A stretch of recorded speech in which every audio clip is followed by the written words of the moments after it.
जरूरी नहीं कि हंसी का कोई मतलब हर बार हो, लेकिन यह आत्मा पर गहरा असर जरूर छोड़ती है।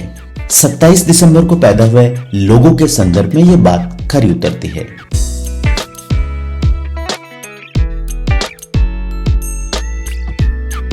अगर आपका जन्म 27 दिसंबर को हुआ है तो आप उन लोगों में से हैं जो अपने आसपास की दुनिया को रोशन करने के लिए जन्मे हैं। आपकी आत्मा एक दिए की तरह है जो दूसरों के अंधकार को दूर करती है, लेकिन कई बार खुद को जलाने की हद तक। आप सेवा और समर्पण के प्रतीक हैं। परिवार, दोस्त और समाज सबके लिए आप एक ऐसी उम्मीद है जो बिना शर्त देती है। लेकिन क्या आपने कभी सोचा है कि इस बिना शर्त के देने के पीछे आपकी आत्मा कितनी गहराई में छिपी थकावट महसूस करती है? आपके व्यक्तित्व का सबसे उज्जवल पहलू आपका टेक्निकल कौशल और व्यावहारिकता है। आप केवल सपने देखने वाले नहीं, बल्कि उन्हें हकीकत में बदलने वाले लोग होते हैं। आपका हास्य प्रेमी और अच्छे स्वभाव का व्यक्तित्व लोगों को अपनी ओर खींचता है, लेकिन हर चमक के पीछे एक शाह पक्ष भी होता है, और आपका भावनात्मक पक्ष आपकी गहराई का गवाह है। आप वे इंसान हैं जो हर अपमान और रिजेक्शन को गहराई से महसूस करते हैं, लेकिन इसे अपनी चुप्पी में समेट लेते हैं। यह चुप्पी कभी कभी आपको अंदर से तोड़ सकती है।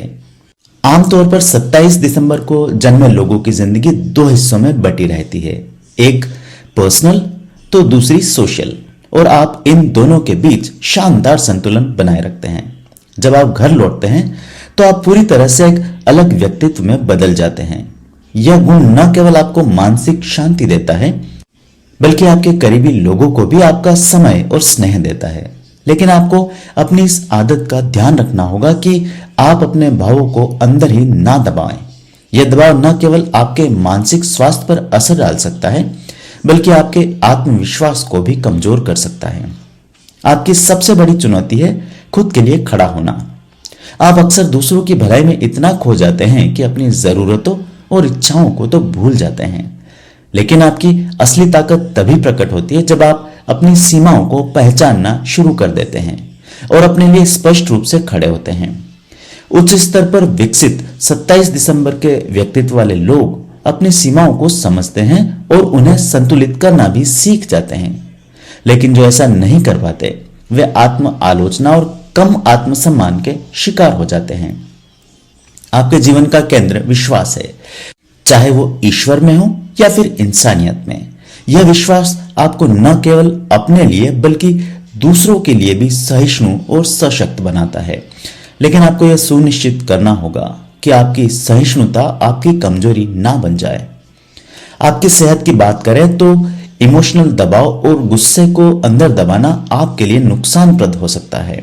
रेगुलर एक्सरसाइज, लाइट डाइट और एक जीवंत जीवन शैली आपके शारीरिक और मानसिक स्वास्थ्य के लिए बेहद जरूरी है। प्यार और सकारात्मक ऊर्जा से भरे रिश्ते आपके जीवन में जादू की तरह काम करते हैं।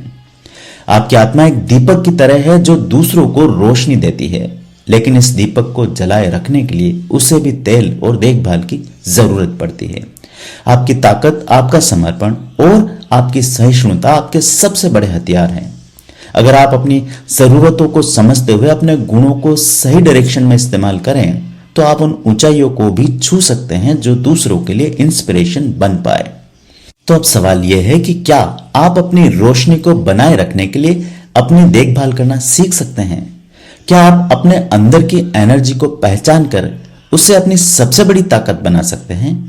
अपनी राय मेरे साथ साझा करें, और हाँ, एस्ट्रोराव चैनल को सब्सक्राइब करना ना भूलें, क्योंकि आपकी कहानी सिर्फ आपकी नहीं बल्कि उन सब की प्रेरणा है जो आपकी दी गई रोशनी में अपनी राह खोजते हैं। अगर यह वीडियो आपको पसंद आया हो और आपने इससे अपने जीवन से जुड़े कुछ नए राज समझे हो तो कमेंट में अपनी राय जरूर शेयर करें। आपका फीडबैक मुझे और भी दिलचस्प कंटेंट लाने में मदद करेगा। इसके साथ ही वीडियो को लाइक करना ना भूलें और इसे अपने दोस्तों और परिवार के साथ शेयर करें, खासकर उन लोगों को जो इसी दिन पैदा हुए हैं या जिन्हें ज्योतिष में रुचि है। अगर आप मेरे चैनल पर नए हैं तो अभी सब्सक्राइब करें और नोटिफिकेशन ऑन करें ताकि हर नया वीडियो सबसे पहले आप तक पहुंचे। इसके अलावा अगर आपके मन में किसी खास पहलू या समस्या को लेकर कोई सवाल है और आप व्यक्तिगत मार्गदर्शन चाहते हैं तो नीचे दिए गए नंबर पर व्हाट्सएप मैसेज या कॉल करें। मैं आपकी जिज्ञासाओं का समाधान और जीवन से जुड़े सवालों का जवाब देने के लिए हमेशा यहाँ तैयार हूँ। आइए मिलकर जीवन की जटिलताओं को सुलझाएं और सही दिशा में आगे बढ़ें। आपके कमेंट्स, लाइक्स और शेयर मेरे लिए बहुत मायने रखते हैं, तो अभी अपने विचार साझा करें।